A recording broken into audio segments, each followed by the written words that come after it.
here on a Saturday, January 30th, 2016. I'm Roger Seal. Inside next to me is Fredi the PizzaMan. Annie Lafada, who is not hesitating to get the unofficial sponsor out.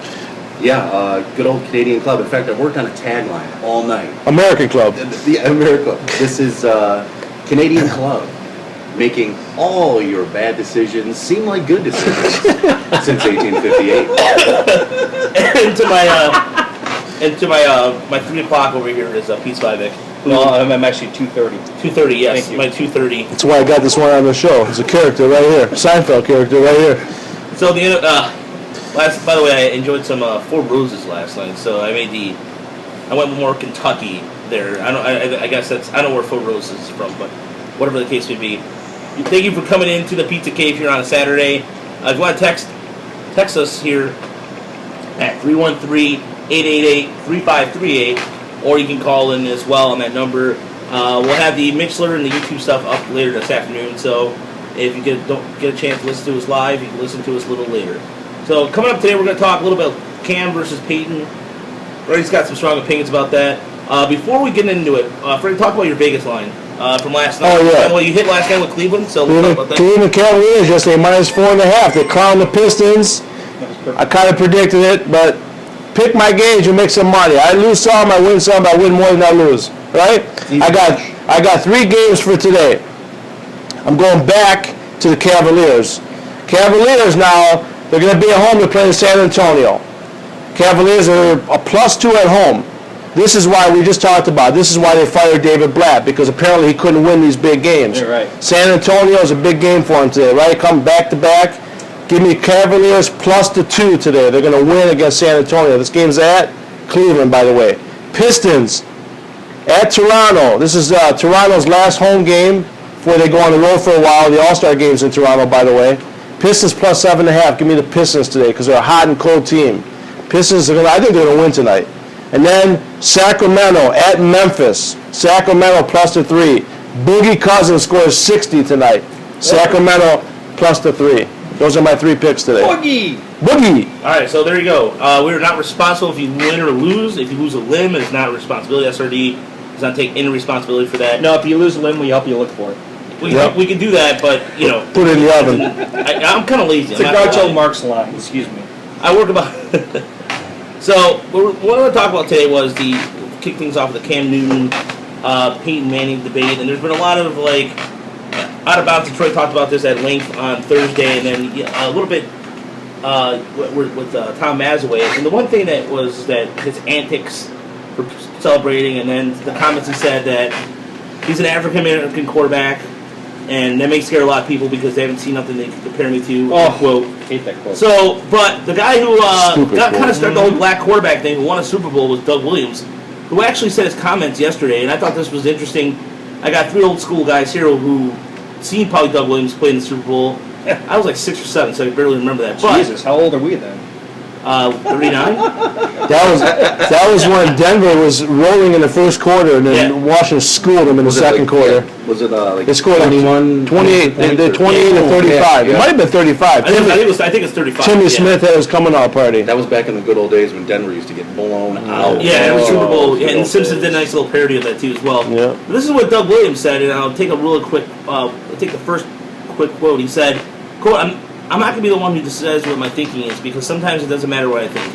It ain't gonna matter what he thinks because at the end of the day, you got a lot of people denying racism is behind the criticism of him. It's not true. Even if it's true, they're not gonna deny it. I think Cam's mature enough. He knows what he's up against. He knows what he has to deal with. He has a daddy. He's got grandparents. He's got older people who live in the world enough to understand why a lot of these things happen to certain people. He has a right to understand that race could be one of those problems." End quote. So this is from Doug Williams, Super Bowl quarterback, rambling quarterback, and I'm gonna start with Freddie over here, and then I got a customer. Andy. I got a customer to play with Doug Williams. Doug Williams and Everson Walls played on the same team. Grambling tells me a lot of stories about those guys. And Cam, I mean, you had some strong opinions about Cam that you shared a little bit, but Freddie, even with the endorsement of Doug Williams, does this really change what you think about Cam? It's not. I don't have anything personal against Cam Newton. I think when guys like me, when I speak up about Cam Newton, is people tell me, they don't tell me personally. It's not about me or Cam Newton. I think people think if you say something bad, you're a racist, or if I have an opinion another way, somebody's trying to tell me, well, you're wrong. No one's right or wrong in this. What my biggest issue is with Cam Newton is when you score a touchdown, don't point your finger at another opponent's face. That's what I can't stand. Now, I know everyone's giving examples where Aaron Rodgers doing the championship belt, double check. Yeah. He's not pointing his finger in another opponent's face. That's what I can't stand about Cam Newton. And I don't care if it was Matt Stafford. If Matt Stafford did that, I would be the same way. That's my opinion about Cam Newton. I'm not a racist, or I hate Cam Newton, or I deny his how good he is. But listen, first of all, he had a great year. He's not a great quarterback. Win some Super Bowls, win some playoff games, and do it 5-6 years in a row like Joe Montana or Tom Brady. Then come to me and call you great. That's where the issue is here. And I think Cam Newton's the one that made it racist because he's the one that brought it up. He should have been just saying, hey, listen, we're in a Super Bowl. It's about my team, and let's just beat Denver Broncos. He had to bring up, well, no one's seen anybody like me. Well, I saw Randall Cunningham. I saw Steve McNair. I mean, you guys can get Warren Moon. I haven't even heard that all week. Warren Moon. I haven't heard that all week. Stole my thunder. Yeah. Stole my thunder. I haven't heard that all week. I've seen these guys. Didn't we see Jamarcus Russell in college? Oh, okay. Wait a second. So you went bowling last night. You might have seen me at the bowling. It's an egotistical statement. Yes. That's all it was. Jamarcus Russell in college, we saw him, right? He was big and strong and fast, right? He just didn't pan out in the NFL. So this Cam Newton stuff, that's the way I feel. So Andy, what were you going to say? Well, I love Cam Newton. I think the fact that he scores a touchdown, the NFL has been dubbed, the no fun league for how many years now? I know it's kind of cliche.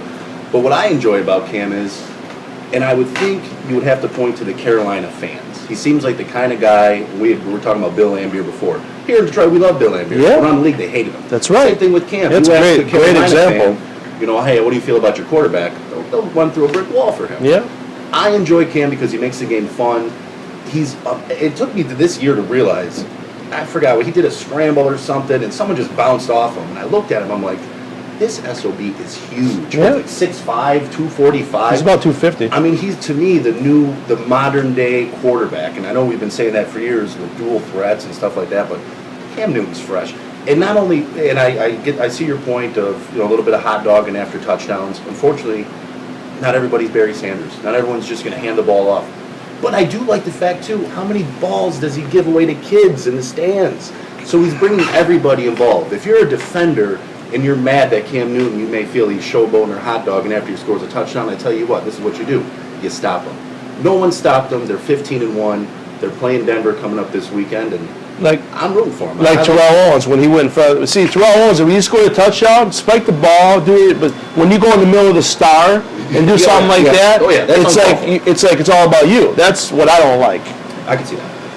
I think Cam Newton made a very egotistical statement, and I think that his egotistical statement is just his ego running away with him. I don't think that he had any sort of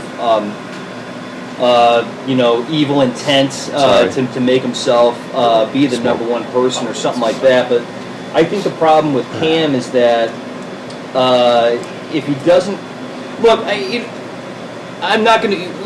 We all could sit here and talk, till we're blue in the face about how we're not racist. It doesn't matter if we sit here and bash Cam Newton. Someone's going to call us a racist. You can't please everybody. Yeah. So I'm sick of I'm sick and tired of that one too, Freddie. And I agree with you on that one. It's just like you can't win.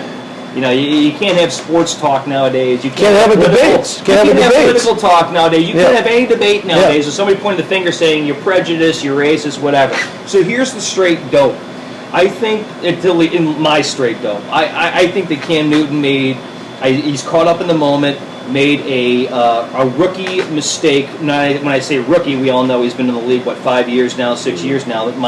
Rookie Super Bowl mistake. caught up in the moment, made a stupid mistake, forgot about everybody who went before him, which you should not do. Like you said, you haven't even heard the word Warren Moon. That's a good you one. Just heard Doug Williams. I mean, what's he talking about? I think, you know what, he made a stupid statement when he's just caught up and everything's above his head, which means that gives Peyton the advantage going into the game. When the guys on the other side, like him, he likes Cam Newton. I don't dislike Cam Newton. I don't either. But the guys that make an argument for Cam Newton, what I don't get is when they make their statement, well, you can't stand him because he's a hot dog and blah blah. What I don't understand is you made your point. How could you not see that when he scores a touchdown and he puts his finger in another defender's face and he says, "I just scored on your ass"? That's just don't belong in any game. You racist. Yeah, Racist. If Matt Stafford did that, he'd be off my list too.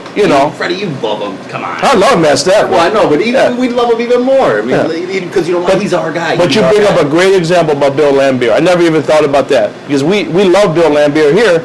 Everyone hated him. Boston hated him. I think too another narrative, and that this gets forgotten a little bit. Look how stories like this revolve around Super Bowl time because there's so much damn time in. Yeah, I know. The game should be filler. Yeah. And secondly, it's a perfect storm because who are the two quarterbacks? You got a good old boy, Peyton Manning from down south, from Tennessee. True, but one's white, one's black. Wow. So that narrative. We wouldn't have known he was black. Cam Newton told us he was black. We had no idea. I didn't know he was black. But that, to me, that's the narrative that, unfortunately, that's what's setting the tone. You got Peyton Manning, the good old boy. You got a loaf of white bread on one so you're team, saying it's the and you got a Duke good boys. marble rye on the other. Who you like? I go for the marble. Now, real quick on Bill Laimbeer, you bring a great example. Now, he played rough. Did he ever point his finger? Did he ever point his finger in the defender's face and say, "I just dumped your ass"? Only during a scuffle, which was like 3 times. Yeah. 3 times. Yeah. Maybe. Yeah, but Bill And Laimbeer, Larry Bird punches that son. Bill A white guy. Laimbeer was an asshole no matter what. He was an asshole. I met him in person. They're all dirty players. Okay, so let's not kid ourselves and not pretend that Bill Laimbeer didn't, do an accidental. He gave me a scowl when I met him in Birmingham. He looked at me like, "Get away from me." This is an era where Kevin McHale played with a broken foot the last 3 months of the season during the '86 run for the Celtics. So That's huge. That killed his career later on. But I digress. But Huge. I think it's a tough subject without bringing up race. And the rye comment, Andy, is absolutely right. It's a tough thing to bring up because, unfortunately, we live in these times where, progressively speaking, we have to keep looking at this because it's kind of in our face. The whole political landscape. There's a lot of things going on right now that makes things. I thought, here we are, 2016, and we haven't progressed as people sometimes, in my opinion. I feel you, Raj. And to me, ultimately, what it boils down to is what this guy does on the field and how he treats people.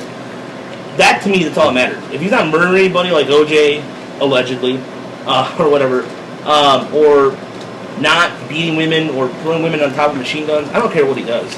He can do whatever he's got to do on the field to get the job done. And Carolina fans are looking for a winner. The Seahawks fans wrote a petition to get him banned out of the NFL and all this stuff. What a joke. What a joke. Get a life. I know there's not much to do in Seattle, but get a damn life. But go ahead. And Raj, you hit it, dude, too. And feel free, call us in, dude. I mean, I know it's us 4 here in the round table. We got some. Mike's can answer the phone, our audience. Our unofficial official sponsor. And Be I'm part of the tweeting show. 313-888-3538. It's the Pizza Cave. We're happy to have you along here. And join us on Twitter. Yeah, hit us up on Twitter as well, and be part of the morning tail. With this Canadian club and these cigars, I feel like I'm tailgating for a Lions game. All we're missing is the Lions to lose later this afternoon, and it'll be just like a regular Sunday here in Detroit. But yeah, I'm excited. Lions are going to be in the Super Bowl next year against the Bengals. Super Bowl 51. I'm calling it right And now. he hasn't even done a shot yet. And Matt Stafford's going to be the MVP of the Super Bowl. Next year, Lions, Bengals, Super Bowl. Wait, pump the brakes. Pizza, like I haven't had my donut yet. If there was ever a time to throw up, now was the time. I know one guy that agrees with me in this state. I'm all right with that. But overall, before we get to the Wings, because I do want to talk some Dylan Larkin and the Wings at the All-Star break, where they stand. I mean, I think overall, let's just get our Super Bowl predictions out of the way a little bit here. Is the Super Bowl next Sunday? Where is it? San Fran. It would be in Santa Clara. Santa Levi's Clara, Stadium. yeah. Sorry, Santa Clara. Clara. Wine country there out there. Exactly. So I'm going to take Carolina because I think they have a lot of momentum coming